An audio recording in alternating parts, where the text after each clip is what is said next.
The candles in the great hall of Kelbourne Manor had burned low, and Alara Whitmore's hands trembled beneath the table where no one could see them. Across from her sat the man she was about to marry, a man whose name had been spoken in her house for weeks like a verdict rather than a blessing. She had smiled through dinner. She had answered every question with the correct amount of grace. But under the silk of her sleeve, her pulse would not slow down, because tonight the papers would be signed, and there would be no undoing what came next. Her father, Lord Whitmore, sat at the head of the table, his eyes bright with relief he did not bother to hide. Their family had spent 3 years pretending that the estate was not sinking, that the debts were not swallowing the last of their name. Tonight all of that pretending would end. The Duke of Kelbourne's signature would save them. Alara understood the arithmetic of it perfectly. She was the price. She glanced at the Duke, Adrian Ashworth, seated stiffly across the polished table. He was younger than she had expected when the arrangement was first mentioned to her, and undeniably striking, with dark hair combed back, and a jaw set so firm it looked as though it had never once relaxed into laughter. But there was something guarded behind his eyes, something locked away, as if he had learned long ago that softness was a mistake he did not intend to repeat. She did not know his story. She only knew the rumors, the way servants lowered their voices when his name came up, the way older women in town spoke of a broken engagement years before, a woman who had left him for someone else, someone who had chosen differently. Alara had heard the whispers and filed them away without much interest. She had her own private ache to carry, one she had not spoken of to anyone, least of all her father. His name was Julian Reyes. They had grown up 2 houses apart, climbing the same orchard walls, trading secrets across the low stone fence that separated their family's land. Julian was not wealthy. He was not titled. He had joined the Navy at 19 with nothing but ambition, and a promise he made to Alara the night before he left. A promise that he would return one day with enough honor and enough coin that her father could not refuse him. She had believed him. She had waited for 2 years with a patience that slowly wore thin as letters became rarer, as the distance between his ship and her window grew wider than either of them could measure. And now, on the very night she was meant to become someone else's wife, she still had not told a single soul that Julian's name lived somewhere behind her ribs, quiet but not gone. The signing was brief. Her father guided the pen into her hand, and she wrote her name beside the Duke's, the ink drying almost instantly in the warm air of the hall. There was no ceremony to it, no music, no flowers. Just paper, ink, and 2 families exchanging what they needed from each other. When it was done, her father exhaled as though he had been holding his breath for 3 years, and perhaps he had. The guests who had gathered to witness the arrangement began to murmur their congratulations, raising glasses of dark red wine toward the couple who now, on paper at least, belonged to one another. Alara stood beside Adrian and accepted the well-wishes with a practiced smile, the same smile she had used at every dinner, every ball, every moment where a lady was expected to appear pleased regardless of what sat beneath her ribs. It was only later, after most of the guests had drifted toward the terrace to enjoy the last of the evening air, that Adrian turned to her, alone for the first time since the papers had been signed. She thought perhaps this was the moment he might say something kind, something to ease the strangeness of 2 strangers now bound together by law. She was wrong. He looked at her the way a man might look at an item he had purchased out of necessity rather than desire, his expression polite but distant, his voice low enough that only she could hear it. "I should tell you plainly," he said, "so there is no confusion between us. You were never my first choice." The words landed like a slap that made no sound. Alara did not flinch outwardly. Years of practice had taught her how to keep her face still even when something inside her cracked. But she felt the heat rise in her cheeks, felt her breath catch somewhere in her throat before she forced it back down. Adrian continued, unaware or perhaps uncaring of the wound his words had opened. "There was someone else once. It does not matter who. What matters is that this marriage is a contract, nothing more. I will provide for you, and you will manage this household with the dignity expected of a duchess. I do not ask for affection, and I will not offer it. I only ask that we both understand what this is, so neither of us pretends otherwise." He said it as though he were being generous, as though honesty excused cruelty simply because it wore truth as its disguise. He turned and walked toward the terrace before she could find any words to answer him, leaving her standing alone near the cooling remains of the wedding feast, her hands finally trembling in a way she no longer had to hide. She did not cry. She had promised herself long ago that she would not give anyone that satisfaction, least of all a man who had just told her, without hesitation, that she was a consolation prize in a life he had never wanted to build with her. But as she stood there, something colder than sadness took root in her chest. It was almost laughter, bitter and quiet, because if only he knew, if only he understood that she had never chosen him either, that her father had chosen him. That her name on that contract was not a declaration of desire, but an act of obedience, the same obedience that had been drilled into her since she was old enough to understand what daughters were for in families like hers. "You were never my first choice," he had said, so certain that he was the one delivering a painful truth, so certain that she had walked into this marriage with hope in her heart and expectations he now had to crush. He had no idea that she had walked into it with her own heart already given away, folded quietly into a drawer she rarely opened, waiting for a man who might never come home. Alara lifted her chin and walked toward the terrace herself, not to follow him, but because she refused to stand alone in an empty hall looking as though she had been wounded. She would not give the guests, or the servants, or her own father the satisfaction of seeing her falter. She smiled again, the same smile from before, and accepted more congratulations, and laughed softly at a joke someone made about married life, and all the while a single thought repeated itself behind her calm expression. "He thinks I chose this, he thinks I chose him. Let him believe it," she decided. Let him carry his little assumption like a badge of honor, believing himself wronged by fate, wronged by a woman who had settled for him only because she had no better option. She would not correct him, not tonight, not when correcting him would mean explaining a truth far more complicated than he deserved to hear on the very night he had chosen cruelty over kindness. Later, long after the guests had gone and the candles had burned down to stubs, Alara sat alone in the room that would now be hers, staring out at the dark garden below. Somewhere across the country, perhaps across an ocean, Julian was living a life she knew nothing about, a life that no longer included her, whether by his choice or by circumstances neither of them controlled.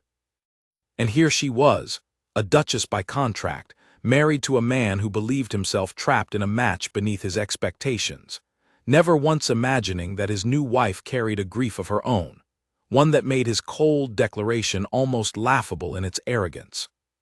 She pressed her palm against the cool glass of the window and made herself a quiet promise. She would survive this marriage with her dignity intact. She would not beg for his affection, and she would not explain herself to a man who had not thought to ask a single question about who she was or what she wanted before deciding that she was lesser than whatever he had lost. If Adrian Ashworth wanted a wife who understood the arrangement for exactly what it was, then Alara Whitmore would give him precisely that, nothing more, nothing less. But somewhere beneath her resolve, a small and stubborn part of her wondered what it might take to make a man like that regret every word he had spoken this night. She did not know yet that fate was already arranging the pieces that would answer that question, slowly, painfully, and in ways neither of them could yet imagine. For now she closed the curtains, extinguished the last candle, and let the darkness settle around her like the beginning of a story she had not written, but fully intended to survive. Morning came to Kelbourne Manor with a pale gray light that slid through the curtains and settled over Alara like a warning. She had not slept, not really. She had spent the night rehearsing calm, practicing the version of herself that would walk into this new life without cracking. By the time the maid knocked to help her dress, Alara had already decided how the next months would go. She would be composed. She would be useful. She would give her husband nothing to criticize and nothing to pity. She dressed in pale blue, plain but well made, and went down to the breakfast room expecting silence. Instead, she found Adrian already seated, a newspaper folded beside his plate, his expression as unreadable as it had been the night before. He glanced up when she entered, gave a short nod, and returned to his coffee as though she were a piece of furniture that had simply arrived in its expected place. "Good morning," she said, because someone had to say something, and she refused to let him think she was too wounded to speak. "Good morning," he replied without looking up again. She took her seat, poured her tea, and ate in a silence that stretched long enough to feel deliberate. She studied him without appearing to study him, the way she had learned to study difficult people her entire life. He held himself like a man carrying something heavy, though nothing about his posture admitted weakness. His hands, she noticed, were steady around his cup, steadier than her own had been the night before. It was Adrian who eventually broke the quiet, though not with warmth. "The housekeeper will show you the ledgers this afternoon. You will find the household accounts in reasonable order, but I expect a duchess to take an interest in how the estate is run." "Of course," Alara said evenly. "I have managed a household's finances before. My father's estate did not run itself, no matter how it might have appeared from the outside." Something flickered across his face, brief and unreadable, gone before she could name it. Perhaps surprise, perhaps doubt. He said nothing further on the matter and returned to his paper, and Alara finished her tea with the calm satisfaction of a woman who had just proven, without raising her voice, that she was not going to be easily dismissed. The days that followed fell into a pattern neither of them acknowledged aloud. They shared meals with brief, functional conversation. They occupied separate wings of the manor, crossing paths mostly by accident. Adrian spent long hours in his study or riding the property with his steward, and Alara threw herself into learning every corner of the household, from the kitchens to the tenant cottages scattered across the eastern fields. She met the staff one by one, learning their names, their small worries, the quiet details of lives that ran alongside the grand rhythms of the manor without ever being noticed by its master. There was Mrs. Doyle, the head housekeeper, sharp-eyed and skeptical of new mistresses until proven otherwise. There was young Peter, the stable boy, who spoke more freely to Alara within a week than he ever had to the Duke in years of service. And there was Lady Beatrice, Adrian's younger sister, who arrived at the manor for an extended visit not long after the wedding, and who watched the new duchess with open curiosity rather than suspicion. "You are not what I expected," Beatrice said one afternoon, as the two women walked the gravel paths of the garden. "Adrian described you rather plainly in his letters. Practical, convenient. He did not mention that you were clever." Alara allowed herself a small, dry smile. "I imagine convenience was the most flattering word he could summon." Beatrice laughed, a genuine sound that seemed to surprise even herself. "He is not always so cold. He was different once before Camille." The name landed between them like a stone dropped into still water. Alara kept her expression neutral, though her curiosity sharpened at once. Camille. Beatrice hesitated, clearly weighing how much to share, then seemed to decide that Alara, as the new lady of the house, deserved at least a fragment of the truth. She was engaged to marry him years ago. Everyone believed it settled. Then she left him for a man with a grander title and a larger fortune, only weeks before the wedding was to take place. He has not spoken of her since, but he has not been the same man since either. I think, in his own strange way, he decided long ago that trusting anyone with his affection was a mistake he would not repeat. Alara absorbed this quietly, feeling the shape of the previous night's cruelty shift slightly in her understanding, though it did not excuse it. A man wounded once did not have the right to wound others simply because he feared being hurt again. Still, she filed the information away carefully, the way she filed away everything useful, understanding that knowledge was often the only power available to a woman in her position. "He told me on our wedding night that I was never his first choice," Alara said quietly, testing whether Beatrice's honesty extended that far. Beatrice stopped walking. Her expression shifted from amusement to something closer to genuine anger. "He said that to you, directly." He seemed to believe it was an act of honesty rather than unkindness. "That is exactly like him," Beatrice muttered, shaking her head. "He mistakes bluntness for virtue. I am sorry, Alara, truly. You did not deserve that, whatever his reasons." Alara appreciated the apology, though it was not Beatrice's to give. Still, it was the first time since arriving at Kelbourne Manor that someone had acknowledged, without hesitation, that what Adrian had said was wrong. It steadied something in her chest that she had not realized needed steadying. That evening at dinner, Alara found herself watching Adrian more closely than she intended, weighing Beatrice's story against the man seated across from her. He ate in his usual controlled manner, offering brief, polite remarks about estate matters, entirely unaware that his sister had shared the fragment of his past that explained, if not excused, his cruelty. Alara said nothing about the conversation. She was not ready to let him know how much she now understood. Over the following weeks, small moments began to accumulate, quiet observations that complicated the simple resentment Alara had allowed herself to feel. She noticed the way Adrian paused each morning to ask the stable master about an aging horse that could no longer be ridden, insisting it be cared for rather than sold or put down for convenience. She noticed how he quietly settled the medical bills of a tenant family without ever mentioning it, information she only gathered because Mrs. Doyle let it slip in passing. He was not, she began to realize, a man without feeling. He was a man who had built walls so thick around his feeling that even kindness had to sneak out sideways, disguised as duty.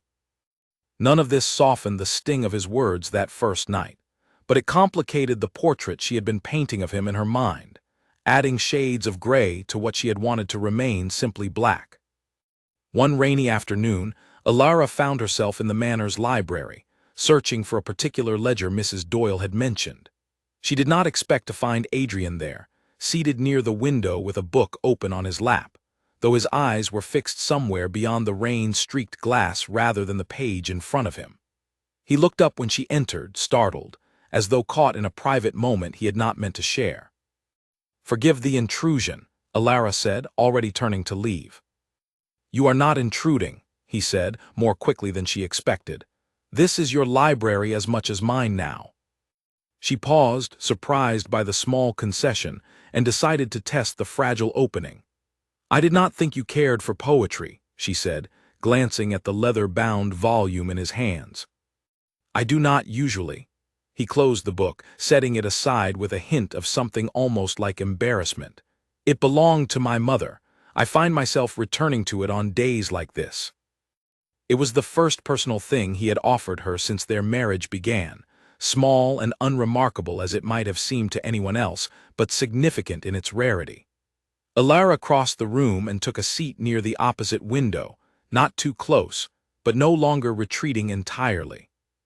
"My mother loved gardens more than books," she offered in return. "She used to say that flowers told the truth in a way people rarely did, because they bloomed and wilted honestly, without pretending otherwise." Adrian studied her for a long moment, something unreadable moving behind his eyes. "That is a kinder philosophy than most people manage." "She was a kinder person than most people manage," Alara said softly, the memory of her mother, long since past, settling gently over the room. For a while neither of them spoke, but the silence no longer felt like the cold distance of strangers forced together by paperwork. It felt, for the first time, like two people sitting in the same room without needing to perform for one another. It did not erase what he had said on their wedding night. It did not make her forget the sting of his words or the quiet ache of Julian's absence that still lived somewhere behind her ribs. But it was, undeniably, a beginning of something neither of them had expected. A small crack of light finding its way into a marriage built entirely on obligation. Outside, the rain continued to fall over the gardens, over the fields, over the long gravel road that led away from Kelbourne Manor toward the rest of the world. A world that neither of them yet knew was already sending someone back toward them. Someone whose return would test every fragile inch of ground they had only just begun to build. Autumn settled over Kelbourne Manor slowly, turning the orchards gold and stripping the gravel paths with fallen leaves that Alara found herself pausing to admire more often than she expected. 3 months had passed since her wedding, 3 months of careful routine, of shared breakfasts that had grown slightly less silent. of evenings where she and Adrian sometimes spoke of estate matters for longer than strictly necessary, neither one mentioning why they lingered. She had thrown herself fully into the running of the household, and it had become, unexpectedly, the truest source of pride she had known in years. Where her father's estate had been shrinking under quiet mismanagement, Kelbourne was vast, and vast estates hid inefficiencies in their size. Alara found them one by one. She discovered that the eastern tenant farms were paying higher rates than the western ones for no reason beyond an outdated agreement no one had bothered to revisit. She found that the household accounts included payments to a wine merchant who had not delivered goods in over a year, an oversight that had cost the estate a considerable sum. She brought each discovery to Adrian not as a complaint, but as a solution already half-formed, a habit that slowly began to change the way he looked at her across the breakfast table. "You have a talent for finding what others overlook," he said one morning, setting down the ledger she had corrected the night before, his tone carrying something closer to respect than she had heard from him before. "I have a talent for not trusting things simply because they have always been done a certain way," Alara replied, and for the first time since their wedding, she saw something that might have been the beginning of a smile tug at the corner of his mouth. It was a small thing, that almost smile, but she carried it with her longer than she expected, turning it over in her mind the way one might turn over an unexpected gift. The household staff noticed the change before either of them fully admitted it to themselves.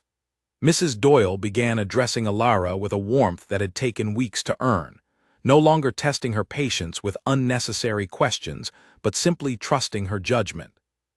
Peter, the stable boy, had taken to greeting her with an eager report on the horses each morning, as though her opinion mattered more than anyone else's in the household, save perhaps the Duke's.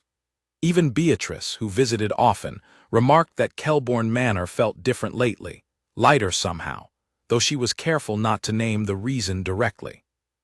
One particular afternoon left an impression on Alara that she would carry for a long time.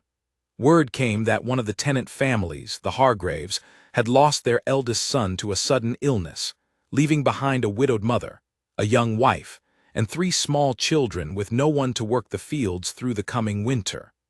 Alara did not wait for permission or instruction.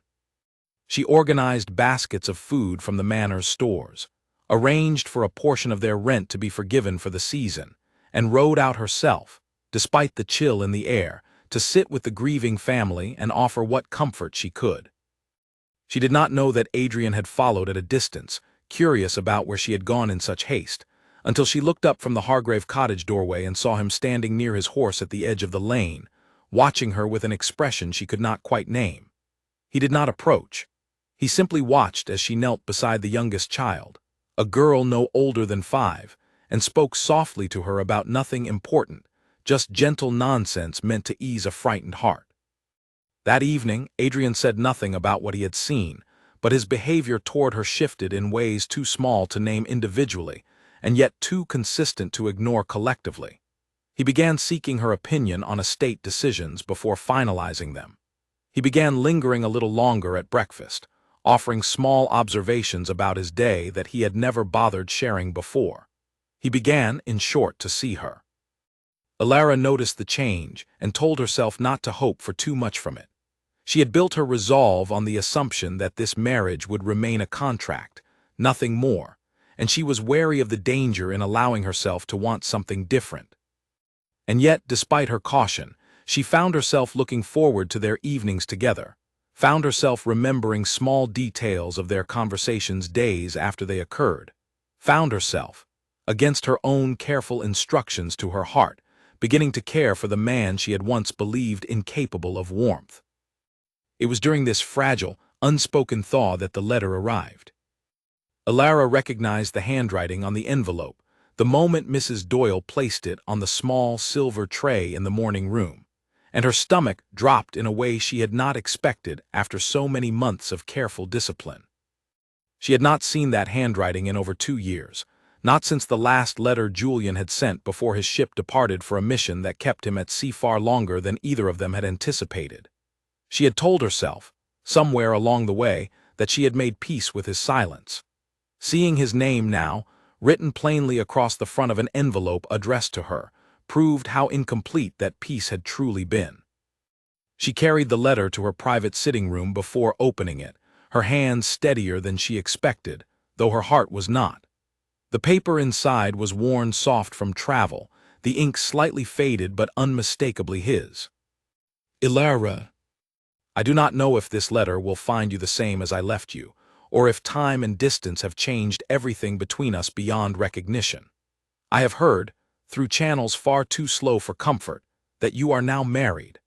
I will not pretend the news did not wound me, though I understand the position your family was in, and I do not blame you for choices that were likely never fully your own to make. I am returning to England within the month, my service concluded with honors I once believed impossible for a man of my birth to earn. I had hoped, foolishly perhaps, that I might return to find you waiting. I understand now that hope was built on promises neither of us could fully control. Still, I find myself needing to see you, if only once, to understand for myself how you have fared, and to offer whatever friendship remains possible between two people who once meant everything to each other. I will be staying with my aunt in the county upon my return. If you are willing, I would be grateful for even a brief moment of your time. Whatever you decide, know that I have thought of you every day I was away, and that no distance ever changed what I felt. Julian. Ilara read the letter twice, then a third time, her chest tight with a confusion she had not expected to feel so strongly after months of careful discipline. Every word he had written was gentle, respectful, careful not to overstep the boundaries of her new marriage. And yet the ache in her chest was undeniable, the resurfacing of feelings she had believed carefully buried beneath duty and routine. She folded the letter and placed it in the drawer of her writing desk, the same drawer where she had once told herself she had folded away her feelings for him entirely. It was clear now that folding something away did not mean it had disappeared. It only meant it had been waiting. That evening, at dinner, Adrian noticed her distraction almost immediately.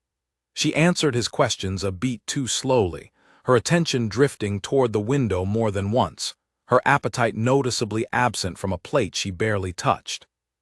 "You seem troubled," he said finally, setting down his fork, his gaze steady on her face in a way that felt more perceptive than she was prepared for.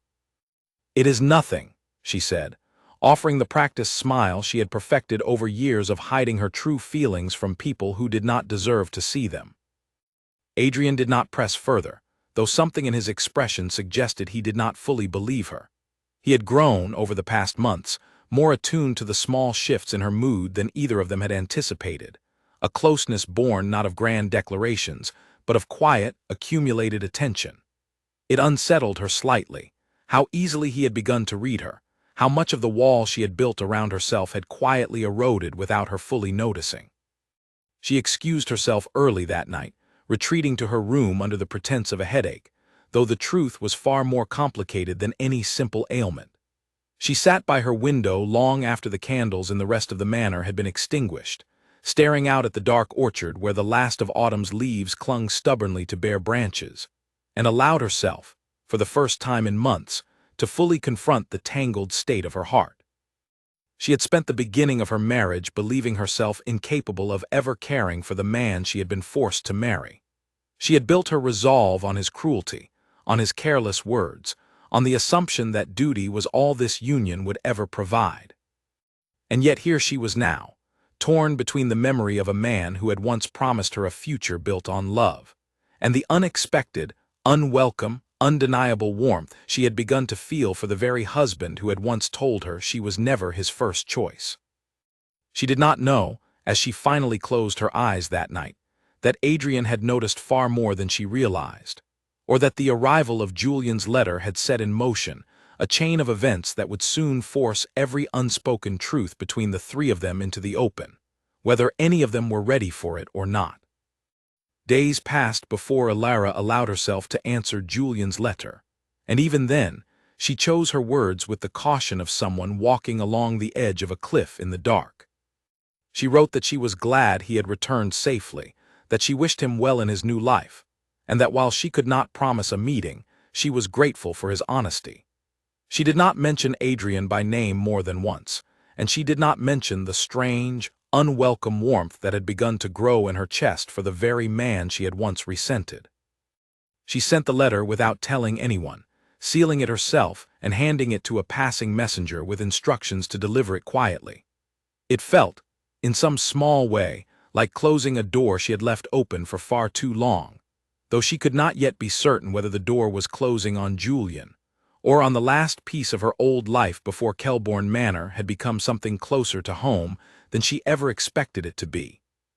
Adrian, for his part, said nothing more about her distracted mood that evening, though Alara noticed a subtle shift in his behavior over the following days. He watched her more closely at meals, asked more pointed questions about her correspondence, and once, when Mrs. Doyle mentioned in passing that a letter had arrived for the Duchess earlier that week, Alara saw something flicker across his face that looked remarkably like suspicion. She told herself it was nothing, that Adrian had no reason to know about Julian, no reason to connect her quiet distraction to anything beyond the ordinary demands of running a large household. She was wrong to assume he would remain ignorant for long. Beatrice, who visited again the following week, mentioned during a quiet walk through the garden that rumors were already spreading through the county about the return of a decorated young officer, a man named Captain Reyes, whose service abroad had earned him considerable respect, and whose ties to a local family, though modest, had not gone unnoticed by those who enjoyed gossip more than discretion allowed. "Do you know him?" Beatrice asked, her tone light but her eyes sharp with curiosity. Alara considered lying, considered brushing the question aside with practiced ease, but something about Beatrice's genuine warmth over the past months made deception feel unnecessarily cruel. "We grew up together," she admitted carefully. "Our families' lands bordered one another. We were close once, before circumstances separated us." Beatrice studied her for a long moment, understanding dawning slowly across her features. "Close in what way, Alara?" "Close in the way that no longer matters," Alara said, though even as she spoke the words, she was not entirely certain she believed them.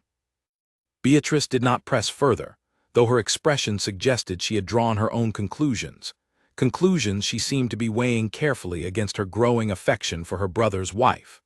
She said nothing more on the subject that day, but Alara suspected the conversation would not remain private for long, not in a household where servants whispered, and walls carried sound farther than anyone intended. She was right to worry. Within days, Adrian's questions grew less subtle. He asked, almost too casually over dinner one evening, whether she had heard any news about the recent return of soldiers to the county, whether any names among them were familiar to her. Alara answered honestly but carefully, admitting that she had grown up near a family whose son had joined the Navy, without offering more than the bare minimum required to satisfy his curiosity. Adrian's jaw tightened almost imperceptibly, though he said nothing further that evening. Alara recognized, with a growing unease, that he was piecing together a story that was not entirely wrong, even if his understanding of her feelings remained incomplete. He assumed, she realized slowly, that she had chosen this marriage over some prior attachment, that she had weighed her options and selected him despite whatever affection she once held for another man. He had no idea that she had never been given the choice at all, that her father's decision had been made without her consent, just as his own assumptions about her willingness had been made without ever bothering to ask. The unfairness of it settled uncomfortably in her chest.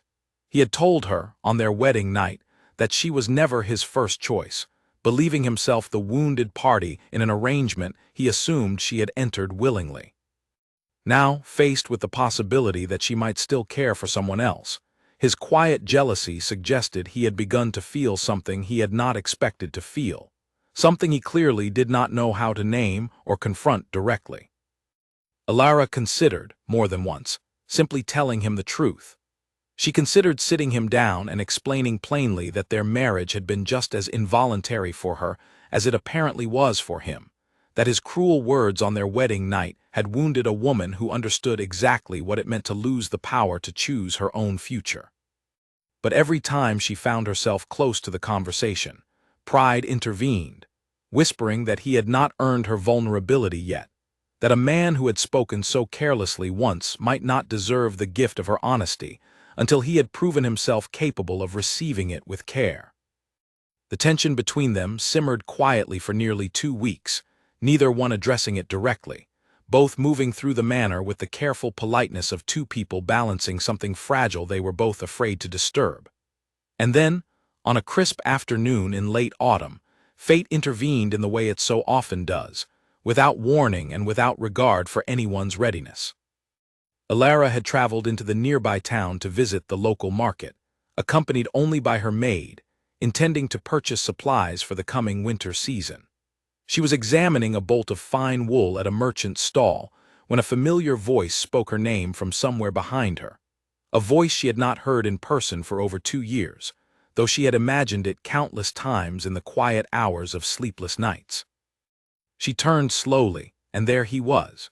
Julian Reyes, taller than she remembered, his shoulders broader from years of service, his face weathered by sun and salt but unmistakably, the same young man who had once climbed orchard walls beside her, who had once promised her a future neither of them had been able to build.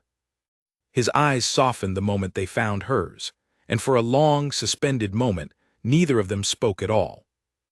"Alara," he said again, quieter this time, as though testing whether the name still belonged to him in any way. "Julian," her voice came out steadier than she felt, "you look well." "So do you," he said, and something in his expression suggested he meant it in a way far deeper than simple politeness. "I did not expect to see you here." "I did not expect to see you at all," she admitted, "not so soon." They stood together amid the noise of the market, the world continuing around them, indifferent to the quiet reunion unfolding between two people who had once believed their futures were intertwined. Julian asked, carefully, whether she might spare a few moments to speak privately, and against her better judgment, against every careful resolution she had made in the weeks since his letter arrived. Alara agreed. They walked a short distance to a quiet corner near the town's old stone bridge, her maid following at a respectful distance, close enough to satisfy propriety but far enough to grant them privacy for conversation. Julian spoke first, his words careful, measured, clearly rehearsed during the long weeks since his return. "I do not wish to cause you trouble," he said. "I understand your circumstances have changed, and I respect that. I only needed to see for myself that you were well, that whatever choice led you to this marriage brought you some measure of happiness." Alara hesitated, the weight of his assumption pressing against her chest exactly as Adrian's had months before. "Julian, I need you to understand something. I did not choose this marriage. My father arranged it. I had no say in the matter, no more than you had a say in the years that kept you away at sea." Something shifted in Julian's expression, surprise mixed with something closer to sorrow. "I did not know. I assumed, given the silence after my last letters, that perhaps your feelings had simply changed, that you had found someone more suited to the life you deserved."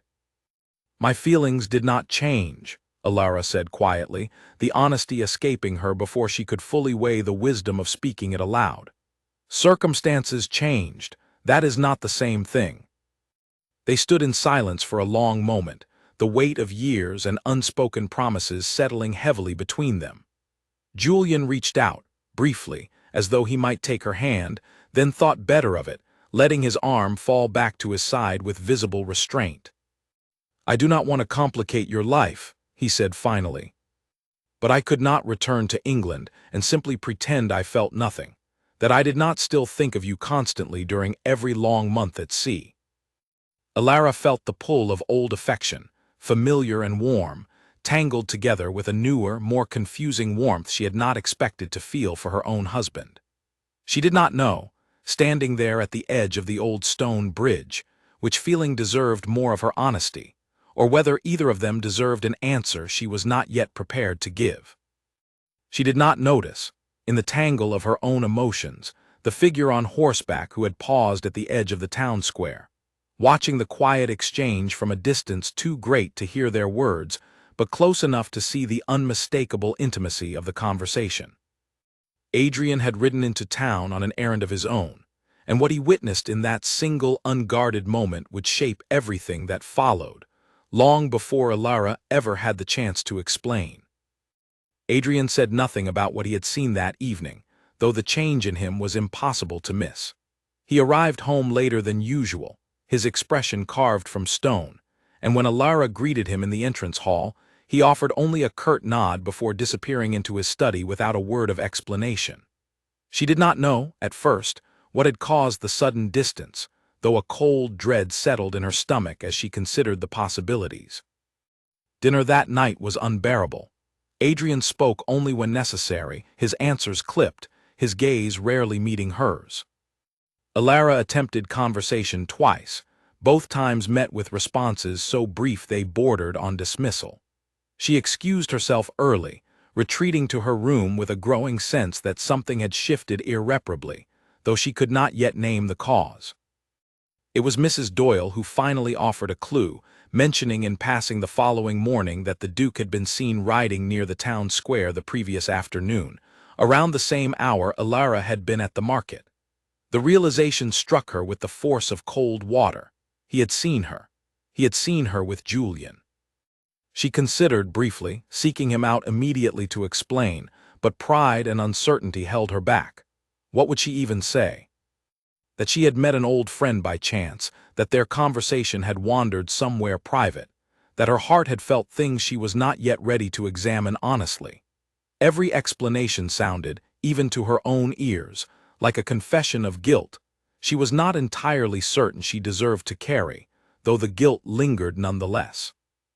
The distance between them grew over the following days, each one colder than the last. Adrian retreated fully into his role as a dutiful but detached husband, offering the bare minimum of courtesy required to maintain appearances, while privately withdrawing from every small warmth that had begun to grow between them over the preceding months. Alara felt the loss of that warmth more acutely than she expected, a grief that surprised her with its intensity, given how carefully she had guarded herself against exactly this kind of attachment. It was Beatrice, arriving for another visit, who first noticed the change and refused to let it pass without comment. She found Alara alone in the garden one gray afternoon, wrapped in a heavy shawl against the chill, staring at nothing in particular. "What has happened between you and my brother?" Beatrice asked directly, settling onto the bench beside her without waiting for an invitation. "I do not entirely know," Alara admitted. "I believe he saw me speaking with Julian in town, and he has drawn conclusions I have not had the chance to correct."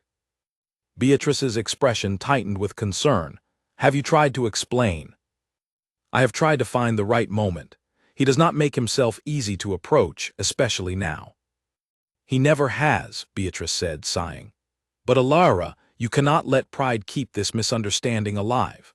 Whatever happened between you and Captain Reyes, whatever feelings remain, my brother deserves to hear the truth from you directly, not assembled from rumor and a glimpse across a crowded square." Alara knew Beatrice was right, though the knowing did not make the task any easier. She resolved, sitting there in the cold afternoon air, to find a moment soon, before the silence between them hardened into something neither of them could break. The opportunity, unfortunately, did not arrive quietly. It arrived instead at the county's annual autumn ball, held that year at the grand estate of Lord Camden, a gathering that brought together nearly every notable family within a day's ride of Kelbourne Manor. Alara had not wanted to attend, given the tension at home, but appearances demanded it, and both she and Adrian understood the necessity of presenting a united front regardless of what simmered beneath the surface. The ballroom glittered with candlelight and music, the air thick with perfume and polite conversation. Alara moved through the evening at Adrian's side, her hand resting lightly on his arm, both of them performing the roles expected of a duke and duchess with practiced ease, though the warmth that had once been growing between them remained conspicuously absent from every exchange. It was during a break between dances that fate, once again, refused to cooperate with either of their careful performances. Julian Reyes, it turned out, had also been invited, his recent return from service and his family's local connections earning him an unexpected place among the evening's guests. Alara noticed him across the room before Adrian did, her stomach tightening with dread as she watched him make his way through the crowd, apparently intending to offer his respects to the Duke and Duchess of Kelbourne as propriety required. There was no graceful way to avoid the encounter. Julian approached with a polite bow, offering formal greetings to Adrian first, then turning to Alara with a warmth he did not fully manage to disguise beneath the required courtesy. "Duchess," he said, "it is good to see you again." "Captain Reyes," Alara replied, keeping her voice carefully neutral, aware of Adrian's stiffening posture beside her. Adrian's expression remained composed, but Alara could feel the tension radiating from him, a barely contained current beneath his controlled exterior. "I understand you and my wife are acquainted," he said, his tone polite but edged with something sharper beneath the surface. "We grew up together," Julian said carefully, apparently sensing the delicate nature of the moment. "Our family's lands were neighboring. It has been some years since we last spoke before my Duchess's marriage."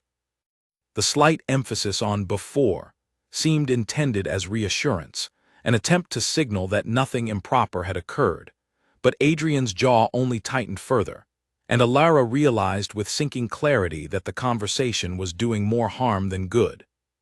"How fortunate," Adrian said, his voice cool, "that old friendships can be renewed so easily, regardless of new circumstances." The comment carried an edge sharp enough that several nearby guests glanced their way, sensing the tension beneath the polite words. Alara felt heat rise in her cheeks, mortification mixing with anger at being discussed as though she were not present, as though her own feelings and choices held no weight in a conversation happening directly beside her. "If you will excuse me," she said, her voice tight, "I believe I require some air." She did not wait for permission, turning and making her way through the crowd toward the terrace doors, her heart pounding with a mixture of humiliation and frustration. Behind her, she heard Adrian offer a brief, cold farewell to Julian before following her path toward the terrace, his footsteps deliberate and unhurried, though she could sense the barely contained tension in every measured stride. The terrace was blessedly empty, the cold night air a welcome relief after the stifling warmth of the ballroom. Alara gripped the stone railing, staring out at the dark gardens below, trying to steady her breathing before Adrian's presence arrived behind her, unmistakable even without a word spoken. "Was that necessary?" she asked, not turning to face him. "Speaking of me as though I were not standing beside you. Was it necessary for you to disappear into town to meet with him privately?" Adrian countered, his voice low but carrying a sharpness she had rarely heard from him. Alara turned then, her own anger finally breaking through the careful composure she had maintained for days. "I did not disappear to meet him. I encountered him by chance while shopping for supplies you yourself requested I purchase. And even if I had sought him out deliberately, what right do you have to question me, when you made it perfectly clear on our wedding night that this marriage holds no claim on either of our hearts?" Adrian's expression flickered, something raw passing briefly across his features before the familiar coldness reasserted itself. "I made that statement believing you understood the nature of our arrangement." "I understood it perfectly," Alara said, her voice rising slightly despite her efforts to remain composed. "You made certain of that. You told me plainly that I was never your first choice, that this marriage was nothing more than a contract, that I should expect no affection from you and offer none in return. I have honored that agreement precisely as you demanded, Adrian. I have not asked for more than you were willing to give." "And yet you meet privately with another man," Adrian said, though his voice had lost some of its earlier sharpness, replaced by something closer to confusion, as though he were only now beginning to hear the full weight of what she was saying. "Because that man once meant something to me, before either of us had any say in what our lives would become," Alara said, her voice trembling now, though whether from anger or grief she could no longer be certain. "Julian and I grew up together. He left to earn his place in the world, promising to return for me. While he was away, My father arranged my marriage to you without asking a single question about what I wanted, exactly as your father likely never asked you before your first engagement fell apart. You are not the only one who lost something before this marriage began, Adrian. You are not the only one who never had a choice. The words hung in the cold night air between them, heavier than either of them had expected. Adrian stared at her, his expression shifting through several emotions too quickly for her to name each one individually: surprise and disbelief, and something that looked unmistakably like the beginning of shame. "You are saying," he said slowly, "that you did not choose this marriage either." "I am saying," Alara replied, "that you were never my first choice, Adrian, not because I found you lacking, but because I never had the chance to choose anyone at all. My father chose you, just as your assumptions about my willing complicity in this arrangement were entirely your own invention, built on nothing more than your own wounded pride." Silence stretched between them, broken only by the distant sound of music drifting from the ballroom behind them. Adrian's hands, Alara noticed, were no longer as steady as they had been during their earliest breakfasts together. He looked, for the first time since she had known him, genuinely uncertain, the careful control he wore like armor finally showing cracks too significant to ignore. "I did not know," he said finally, his voice quieter now, stripped of its earlier sharpness. "I assumed, because you never corrected me, that I had understood the situation correctly." "You never asked," Alara said simply. "You told me what you believed to be true, and you never once wondered whether your assumption might be wrong." She did not wait for his response. She turned and walked back toward the ballroom, leaving him alone on the terrace with the weight of a truth he had not expected to hear. A truth that would follow both of them long after the music had ended, and the guests had returned to their homes, carrying with it the beginning of a reckoning neither of them could avoid much longer. The carriage ride home from the ball passed in complete silence, the kind that felt heavier than any argument could have been. Alara stared out the window at the passing darkness, her mind replaying every word she had spoken on the terrace, wondering whether she had said too much or, perhaps for the first time since her wedding night, exactly enough. Beside her, Adrian sat with his hands clasped tightly together, his gaze fixed somewhere in the distance, lost in thoughts she could not read. Neither of them spoke again until they reached Kelbourne Manor, and even then, their exchange was limited to a brief, formal good night before retreating to their separate rooms. Alara lay awake for hours, staring at the ceiling, exhausted by the evening's revelations, but unable to quiet her racing thoughts long enough to sleep. She did not know that Adrian, in his own room across the manor, was equally sleepless, sitting by his window with a glass of untouched brandy, turning over every conversation they had shared since her arrival, searching for the moments he had misread, the assumptions he had allowed to calcify into certainty without ever questioning their foundation. He thought of his own father, a man who had negotiated Adrian's first engagement to Camille with the same cold calculation Lord Whitmore had apparently applied to Alara's marriage, treating his children's futures as transactions rather than choices. He had resented that arrangement bitterly, even as he benefited from the connections it promised, and yet he had never once considered that Alara might have endured the same helplessness, the same erasure of her own voice in decisions that shaped the entirety of her life. He thought, too, of Camille, of the humiliation he had carried since her departure, the quiet vow he had made to himself that he would never again allow anyone close enough to wound him so thoroughly. He had built his marriage to Alara on that vow, treating distance as protection, treating coldness as wisdom. He saw now, with uncomfortable clarity, that his caution had cost him more than it had ever protected him from. It had cost him the chance to know his own wife honestly from the very beginning, and it had inflicted upon her a pain eerily similar to his own, delivered by his own careless hand. The following morning, Adrian did something he had not done in the entire span of their marriage. He sought Alara out before breakfast, finding her in the small sitting room where she often reviewed the household accounts in the early hours of the day.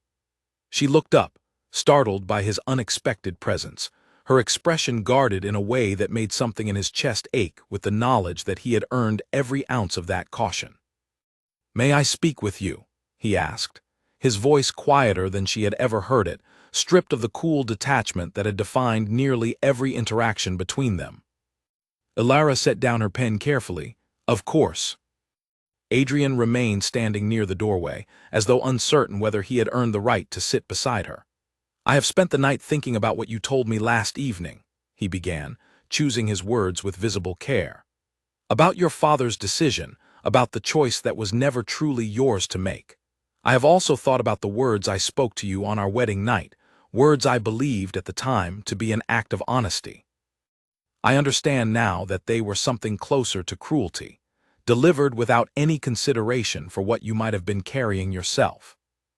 Ilara said nothing, watching him carefully, unwilling to offer forgiveness too easily after months of carefully guarded distance.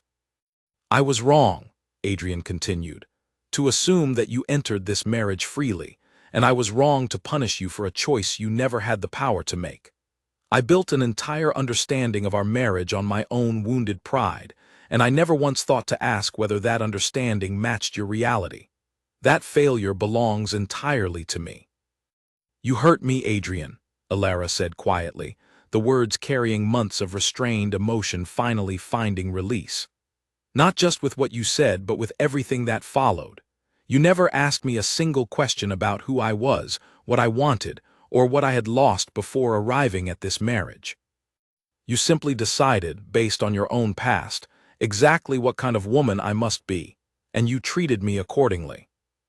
"I know," Adrian said, and the simple honesty of the admission seemed to cost him something significant, as though each word required him to dismantle a piece of the armor he had worn for years. "I do not ask you to forgive me quickly, or easily. I only ask that you allow me the chance to understand you properly, without the assumptions I carried into this marriage from the very beginning." Ilara studied him for a long moment, weighing the sincerity in his expression against the caution she had built so carefully to protect herself. She thought of Julian, of the letter still folded in her desk drawer, of the tangled feelings she had not yet fully resolved within her own heart.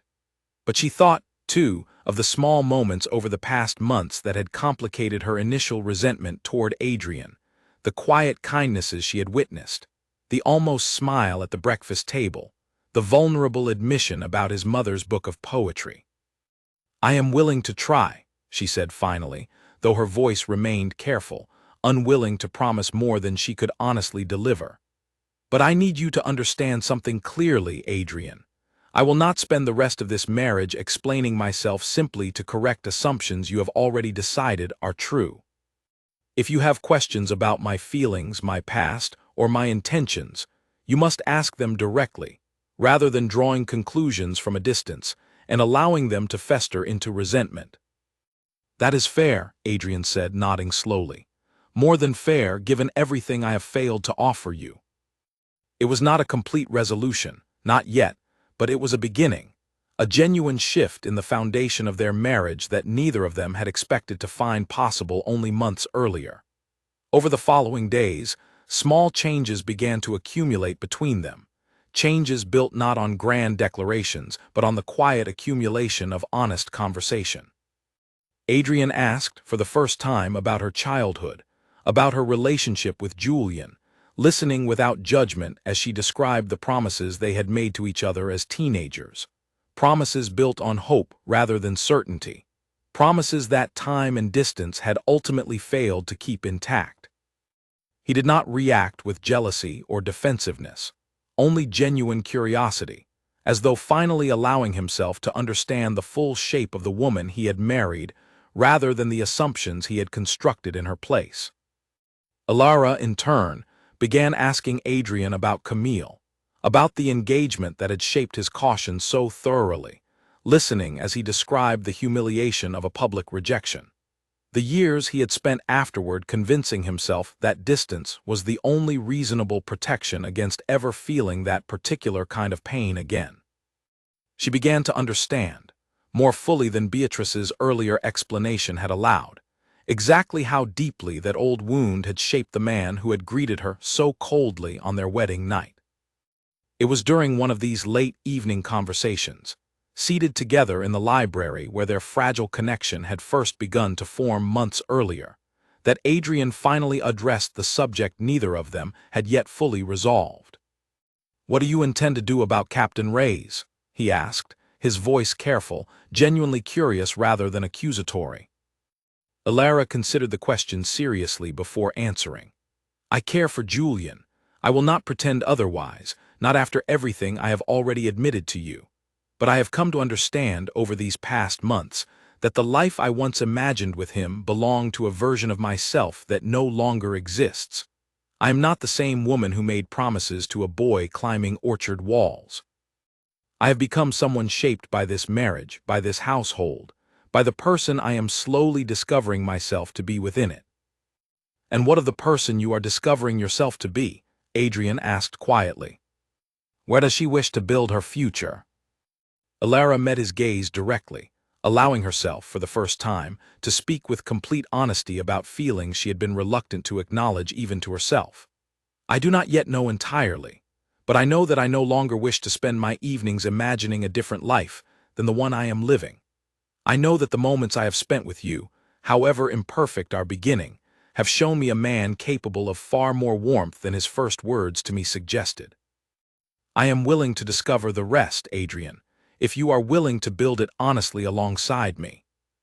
Something shifted in Adrian's expression, a warmth that had been carefully absent from his features since their wedding night, finally breaking through the last of his guarded reserve.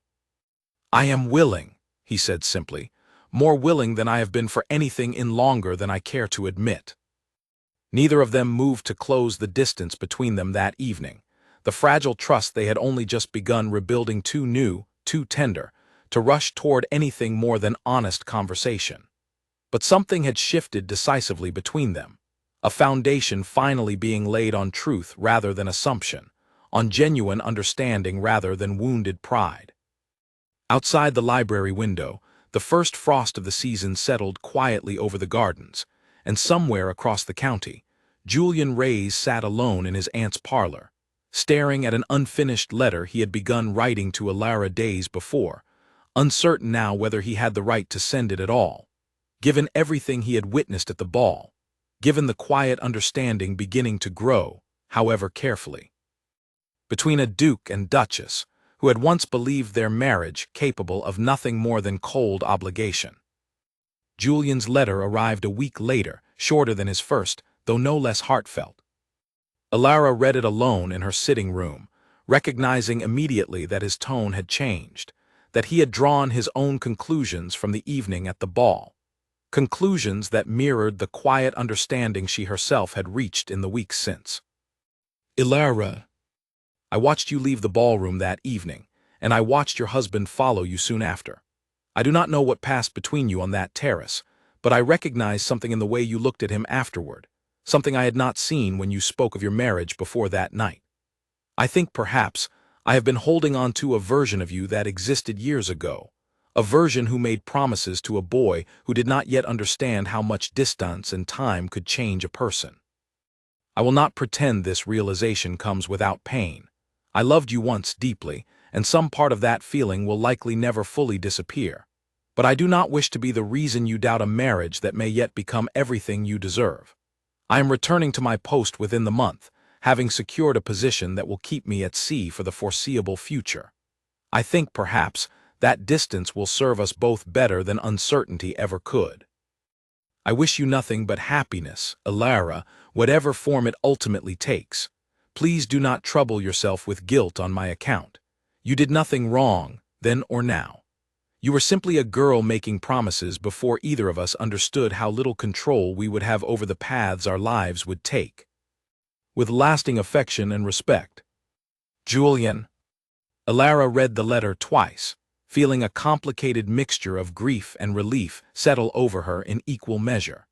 She would always carry a tenderness for the boy who had once climbed orchard walls beside her, for the promises made in youthful certainty before either of them understood the world's capacity for complication. But she recognized, reading his careful, generous words, that he was offering her something valuable, Permission to release the guilt she had been quietly carrying since Adrian's suspicion first surfaced. Permission to choose her present without the weight of an unresolved past pulling constantly at her conscience. She folded the letter, and for the first time, did not place it in the drawer where she had kept its predecessor. Instead, she carried it to the small fireplace in her sitting room and watched it burn slowly in the flames, not out of anger or rejection, but as a quiet act of closure, a final farewell to a chapter of her life that had shaped her deeply but no longer defined her future. That evening, she found Adrian in his study, reviewing correspondence related to the estate's winter preparations. He looked up when she entered, and something in her expression must have signaled the significance of the moment, because he set down his papers immediately and gave her his full attention. "Julian has written," she said simply. "He has returned to his post. He wished me well." Adrian studied her carefully, searching her expression for any sign of the grief he half expected to find there. "How do you feel about that?" Alara considered the question honestly before answering. "Relieved, I think, more than sad. He offered me something I did not realize I needed, a clear ending rather than a lingering uncertainty. I believe he understood, perhaps better than either of us has managed to articulate directly, that whatever future I am building now belongs here with you." Adrian rose from his desk and crossed the room to stand before her, closer than he had allowed himself to stand in the months since their wedding night. "I do not wish to replace what he offered you," he said quietly. "I only wish for the chance to offer you something equally genuine, built on honesty rather than obligation." "You have already begun offering that," Alara said softly. "More than you realize, perhaps." They stood together in comfortable silence for a long moment, the tension that had defined so much of their early marriage finally beginning to dissolve into something gentler, something built on the slow, careful accumulation of trust rather than the sudden collision of expectation and disappointment that had marked their beginning. Over the following weeks, their marriage continued its quiet transformation. Adrian began seeking her company not out of obligation, but out of genuine preference, choosing to spend his evenings in her presence rather than retreating alone to his study as he had during their earliest months together. He asked her opinion on estate matters not as a formality, but because he had come to trust her judgment implicitly, often deferring to her instincts on questions where his own experience fell short. Alara, in turn, allowed herself to soften toward him fully, releasing the careful guardedness she had maintained since their wedding night. She found herself laughing more easily in his presence, sharing observations and small joys she had once kept carefully private, discovering in the process that Adrian possessed a dry, understated humor she had not expected from a man who had once seemed incapable of warmth. Beatrice, visiting again in early winter, noticed the change immediately, her delight evident in every teasing comment she made about her brother's newfound cheerfulness. "I have never seen him smile so often," she remarked to Alara one afternoon, watching Adrian laugh genuinely at something Peter had said about a particularly stubborn horse in the stables. "Whatever you have done, I hope you intend to continue doing it." "I have done very little," Alara admitted, smiling as she watched Adrian cross the yard toward them, his expression lighter than she had ever seen it during their earliest months together. "I have simply given him the chance to be honest, and he has taken it further than I expected." The winter settled deeply over Kelbourne Manor, the household bright with the warmth of a marriage, finally finding its true footing after a difficult beginning built on assumption and pride.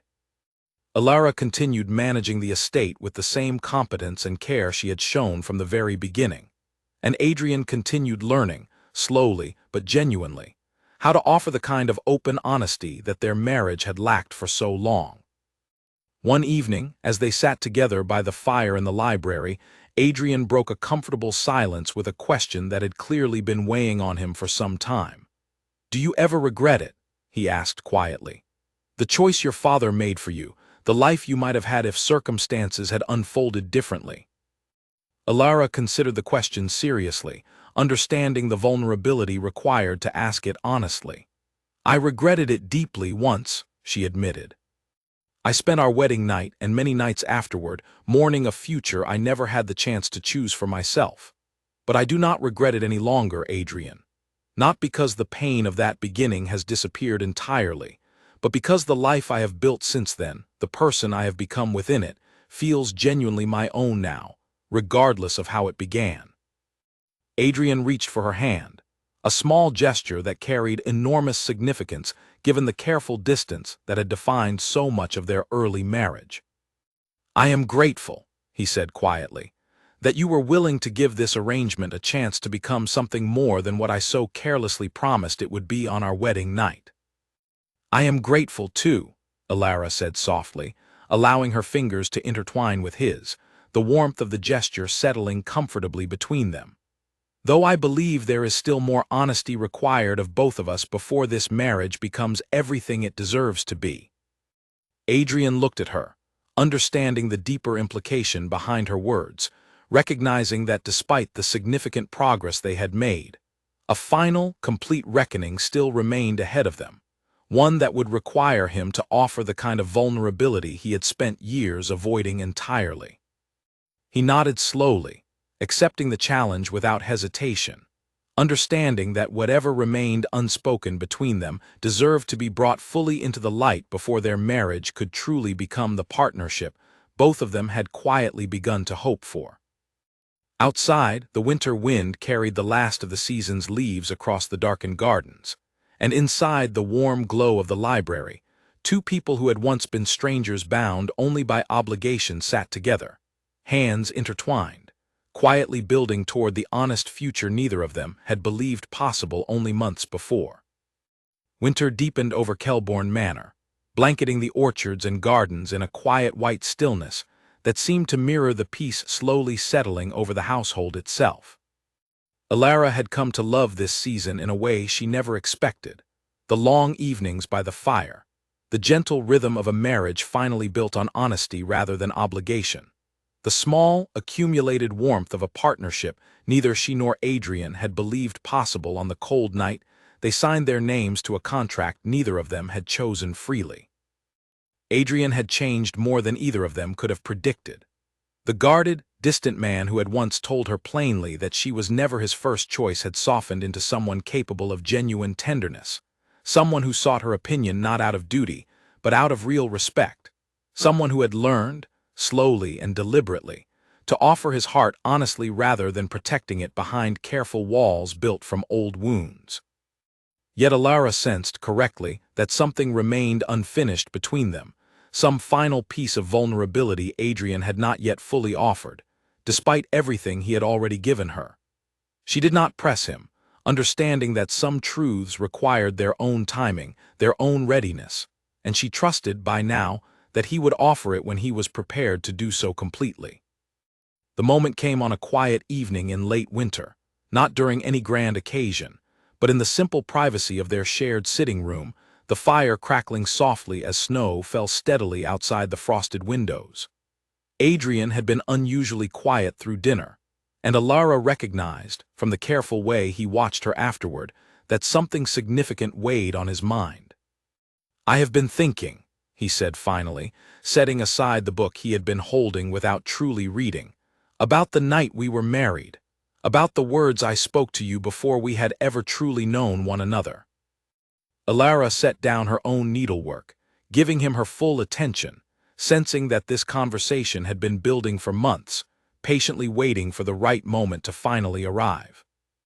"I told you that you were never my first choice," Adrian continued, his voice steady despite the evident vulnerability behind his words. "I believed at the time that I was protecting myself by establishing clear boundaries before either of us could be hurt by false expectations. I understand now how deeply that belief was rooted in my own fear rather than any genuine wisdom. I was so afraid of being wounded again, as I had been by Camille, that I chose to wound you first, believing it somehow safer than allowing myself to be vulnerable to someone new." "I understand that fear," Alara said gently, "though understanding it does not erase how deeply those words hurt me that night." "I know," Adrian said, meeting her gaze directly, "and I do not ask you to forget that pain, only to allow me the chance to replace it with something truer. Because the truth, Ilara, is that whatever assumptions I carried into this marriage, whatever fears shaped my earliest words to you, none of them reflect how I feel about you now. He rose from his chair and crossed the room to kneel beside where she sat, taking her hands gently in his own, his expression open in a way she had never witnessed during the earliest months of their marriage. You are not a consolation for something I lost, Ilara. You have become, through every quiet act of kindness, every moment of competence and grace I have watched you offer this household and everyone within it, the truest partner I could have ever hoped to find. If I could return to that first night and speak honestly instead of defensively, I would tell you that meeting you, marrying you, building this life alongside you, has become the greatest fortune of my life, regardless of how carelessly it began. Ilara felt tears gather in her eyes, not from sadness this time, but from the overwhelming relief of finally hearing, clearly and completely, everything she had quietly hoped to hear since that painful first night. Adrian, she said softly, you are not the only one who owes an honest confession. He looked at her, curious, waiting. When you told me I was never your first choice, she said, I told myself in that moment that you were not my first choice either.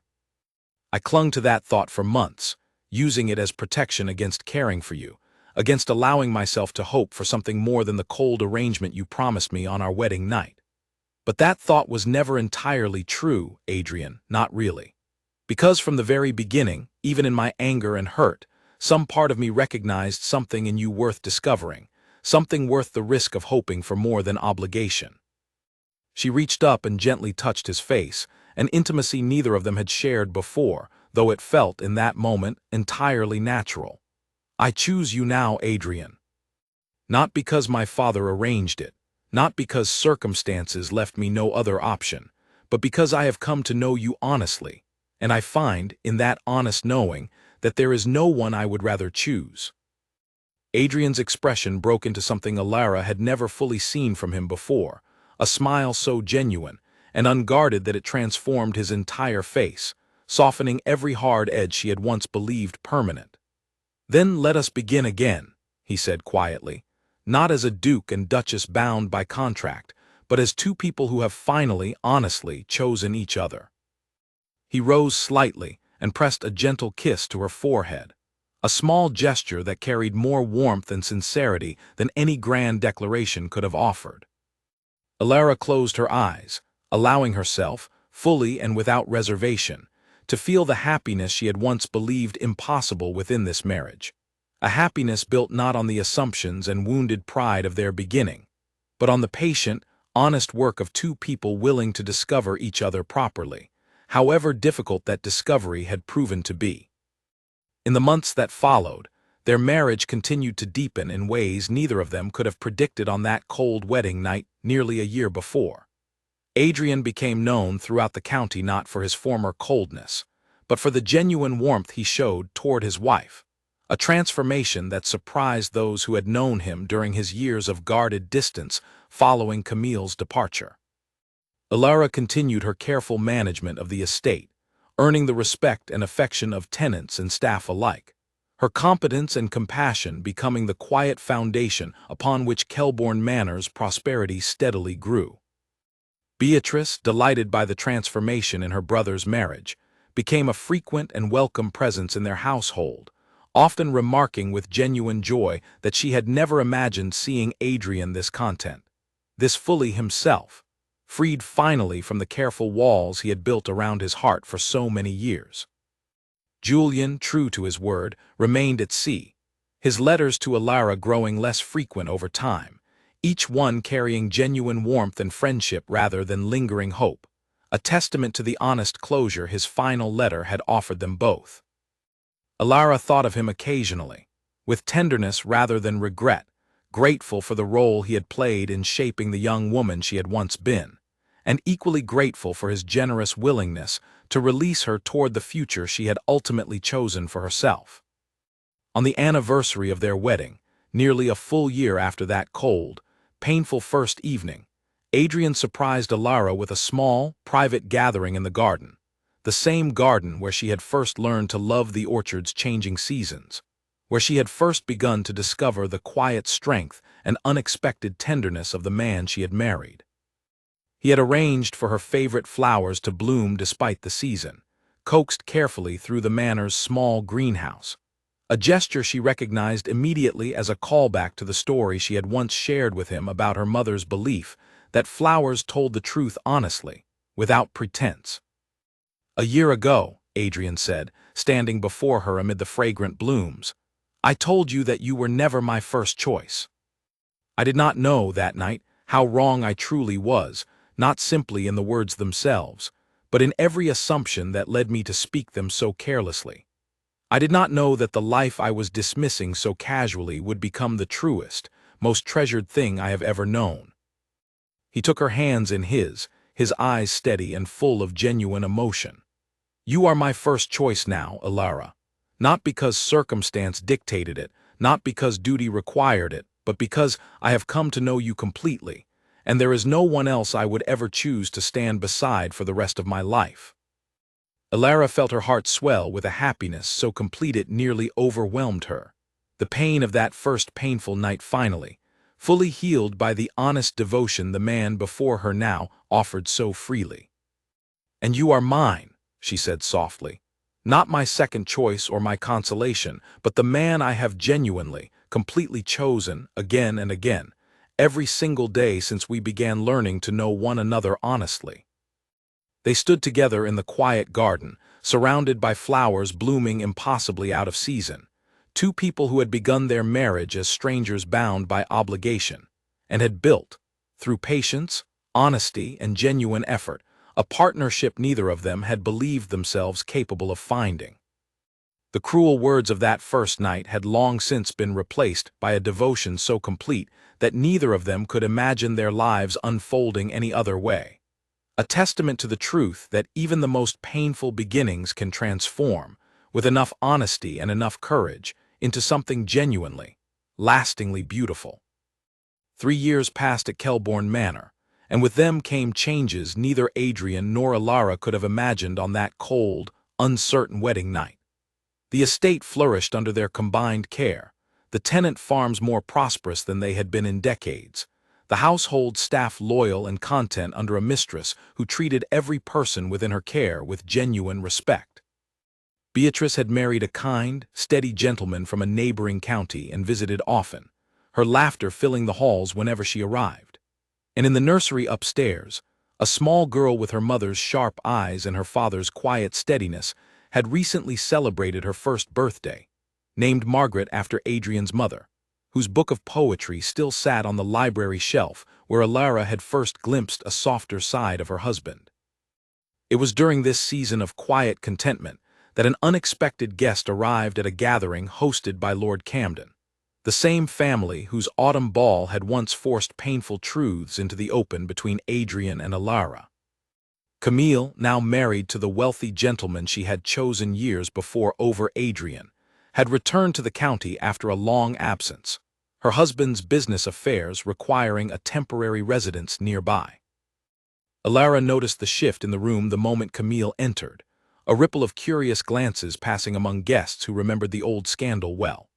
She glanced at Adrian, searching his face for any sign of the old wound reopening, but found instead a calm steadiness that reassured her immediately.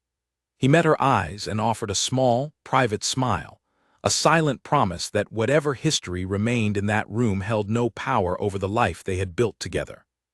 Still, propriety demanded a greeting, and Camille approached them both with practiced grace, her expression carefully composed. "Adrian," she said, "it has been a long time, you look well."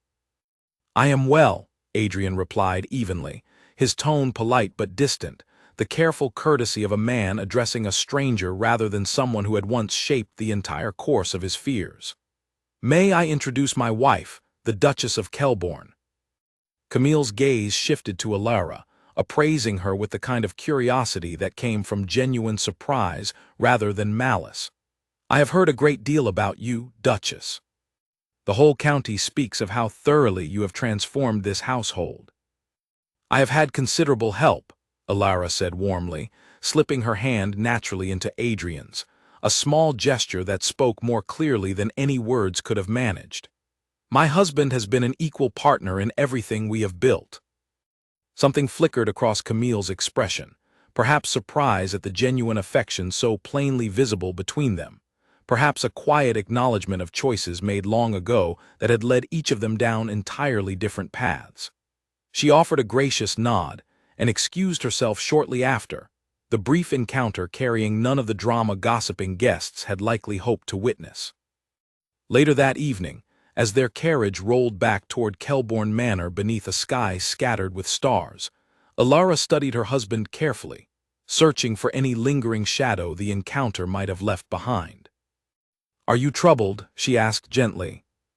Adrian considered the question seriously before answering, his expression thoughtful rather than pained. "I expected to feel something sharper," he admitted.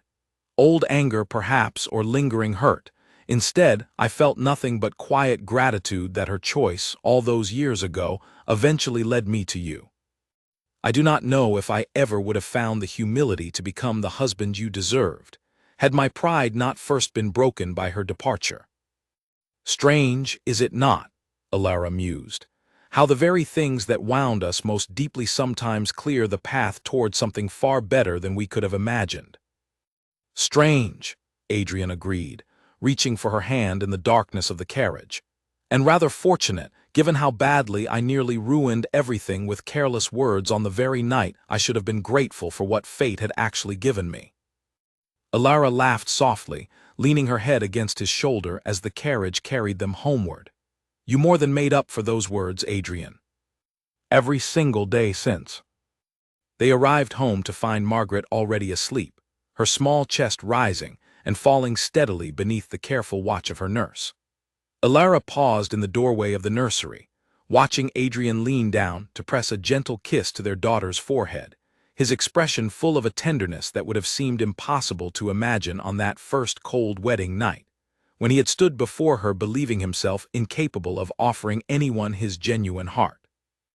Later, as they settled into the quiet comfort of their shared rooms, Adrian turned to her with a thoughtful expression. "I have been considering something," he said. "Margaret will grow up one day, and she will eventually face choices about her own future, her own marriage. I find myself hoping fiercely that she will never know the particular pain we both carried into our beginning, the pain of having no voice in decisions that shape an entire life." "Then we shall make certain she has that voice," Alara said firmly. "Whatever path she chooses, whoever she comes to love, we will ensure she understands that her own heart deserves to be heard and respected, unlike the silence both of us were forced to endure." Adrian nodded, pulling her closer, the fire in their hearth casting warm light across a room that had once felt cold and unfamiliar, but now held every comfort of genuine home.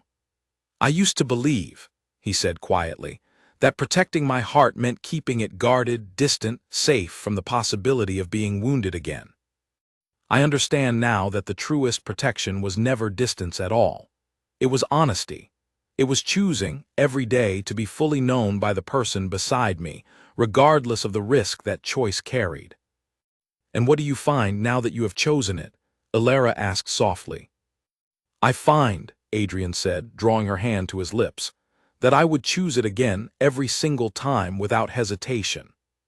You were never my first choice on that terrible first night, Alara, only because I never understood until you taught me what it truly meant to choose someone at all."